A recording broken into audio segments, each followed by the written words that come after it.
हे मंदिर केवळ एक वास्तू नाहीये बघा,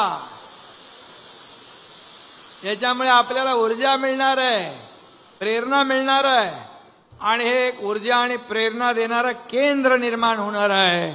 आणि म्हणूनच याचं महत्त्व आपल्याला सगळ्यांना माहीत आहे. आणि म्हणून स्वामीजी, मी मुख्यमंत्री असताना 2.5 वर्षामध्ये आमच्या महायुती टीमने जे काम केलं या राज्यामध्ये, सर्वसामान्यांचं सरकार आम्ही म्हणालो, सर्वसामान्य लोकांच्या जीवनामध्ये आनंद निर्माण करणे, सुखाचे समाधानाचे दिवस निर्माण करणे आणि आपण जसं धर्माचा प्रचार प्रसार करताय याच्यावर देखील त्या तोच आदर्श डोळ्यासमोर ठेवून कारभार करणे, यासाठी आम्ही या महाराष्ट्रामध्ये अनेक प्रकल्प, अनेक लोकाभिमुख योजना, कल्याणकारी योजना केल्या. मगाशी मला बाहेर येताना लाडक्या बहिणी मला भेटल्या. त्या लाडक्या बहिणींना देखील शुभेच्छा देतो आणि मी आपल्याला एवढंच सांगतो, या ठिकाणी लाडक्या बहिणी आहेत, लाडके भाऊ आहेत आणि आपले सगळे इस्कॉनचे सर्व लाडके माझे सदस्य आहेत. या सगळ्यांना मनापासून धन्यवाद देतो. आणि मला देखील स्वामीजी लाडका भाऊ म्हणून एक ओळख महाराष्ट्रामध्ये मिळाली, हे देखील मी माझं भाग्य समजतो. सगळ्या पदांपेक्षा ते मोठं पद आहे आणि त्यामुळे या महाराष्ट्राने खूप प्रेम आणि आशीर्वाद दिले. आज यापुढे देखील आपण असंच काम, जनहिताचं काम, देवेंद्रजी, मी आहे, अजितदादा आहेत, आम्ही एक टीम म्हणून काम करतोय आणि या राज्याला पुढे घेऊन जायचं आहे, या राज्याला विकासाकडे न्यायचं आहे, या राज्याला नंबर 1 आणखी त्याच्यामध्ये भर आपल्याला टाकायची आहे. अनेक आघाड्यांवर आपला महाराष्ट्र नंबर 1 आहे. आणि म्हणून मला मगाशी काही लोक विचारत होते अमरावतीमध्ये काय करणार. मला वाटतं उदय सामंत यांनी आज एक बैठक घेतली उद्योग आणि पाणी प्रश्नावर. मला वाटतं अमरावती देखील जे जे काही विकासाचे प्रकल्प आहेत, विकासाची कामं आहेत, ती देखील आपण केली पाहिजे. आणि यासाठी मी आपल्याला सगळ्यांना सांगतो, सरकार आपल्या सोबत आहे, एवढंच आपल्याला खात्री मी या ठिकाणी देऊ इच्छितो.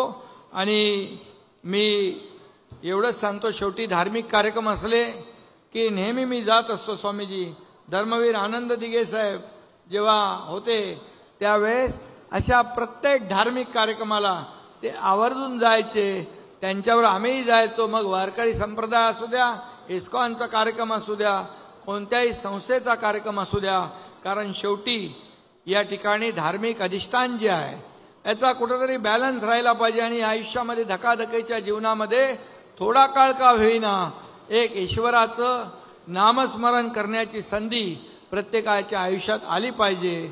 हे प्रत्येकाने ही संधी गमावता कामा नये. आणि म्हणून स्वामीजी काही महिने मला अनेक पुरस्कार मिळाले, मुख्यमंत्री व्हायच्या अगोदर पण, मुख्यमंत्री असताना पण मुख्यमंत्री मी जेव्हा नव्हतो, आता उपमुख्यमंत्री आहे मी, त्यावेळेस देखील मला जगद्गुरू संत तुकाराम महाराजांच्या नावाचा पुरस्कार मिळाला. तो देखील माझ्यासाठी फार मोठा भाग्याचा दिवस होता. आणि म्हणून शेवटी पुरस्कार मिळणं म्हणजे पुरस्कार मिळाल्यामुळे मी काही असा, पण माझा त्यांनी जो काय पुरस्कार देऊन सन्मान केला त्याच्याबद्दल मी त्या संस्थेचे आभार मानलेले आहेत. खऱ्या अर्थाने असे अनेक पुरस्कार या ठिकाणी प्रत्येकाच्या आयुष्यात येत असतात, पण त्यामुळे आणखी जबाबदारी वाढत असते.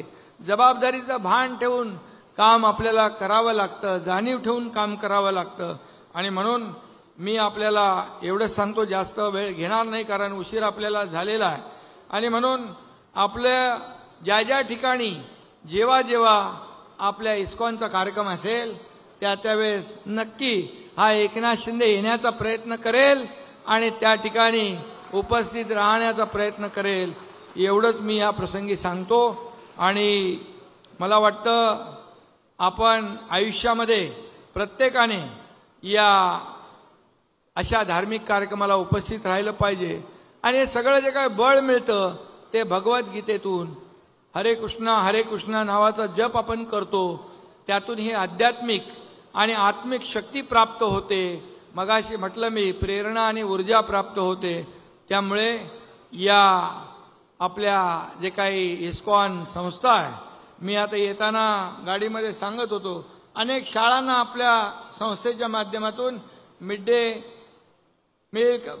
डे मील देतो आपण. अनेक संस्थांना आपल्या संस्थेच्या माध्यमातून जेवण पुरवलं जातं, पण ते एवढं शुद्ध आणि सात्विक असतं, हायजेनिक असतं की त्याला दुसरी तोड नाही.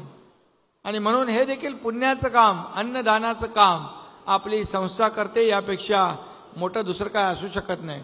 आणि म्हणून मी आपल्या या खरं म्हणजे गरीब 11 लाख विद्यार्थ्यांना आपल्या पूर्ण देशामध्ये इस्कॉन फूड रिलीफ फाउंडेशनचं दुपारचं जेवण जातं. ही मोठी गोष्ट आहे, हे खरं म्हणजे छोटी गोष्ट नाही आहे. आणि म्हणून इस्कॉनचे स्वयंसेवक जे आहेत हे विनामूल्य आनंदाने काम करतात, परिपूर्ण भावनेने काम करतात, त्याग भावनेने काम करतात. आणि म्हणून त्यांचं मनापासून मी धन्यवाद देतो. 50हून अधिक देशात लाखो भक्त आहेत आपले, आणि या भक्तांनी हरे कृष्ण चळवळीने भक्ती मार्गाला अनेकांना लावलंय. आणि म्हणून आजचा हा कार्यक्रम जो आहे हा माझ्यासाठी खूप आनंदाचा आहे. जीवनामध्ये प्रत्येकाचा आनंद देणारा आहे, त्याची प्रतिकृती इथं आपण उभी केलेली आहे. आणि विदर्भात अमरावतीसारख्या या शहरामध्ये हे मंदिर उभं राहतंय. आणि त्यासाठी मी पुन्हा एकदा इस्कॉनचे लोकनाथ स्वामी, त्यांचे सर्व सहकारी यांचं मनापासून अभिनंदन करतो, त्यांना खूप खूप शुभेच्छा देतो.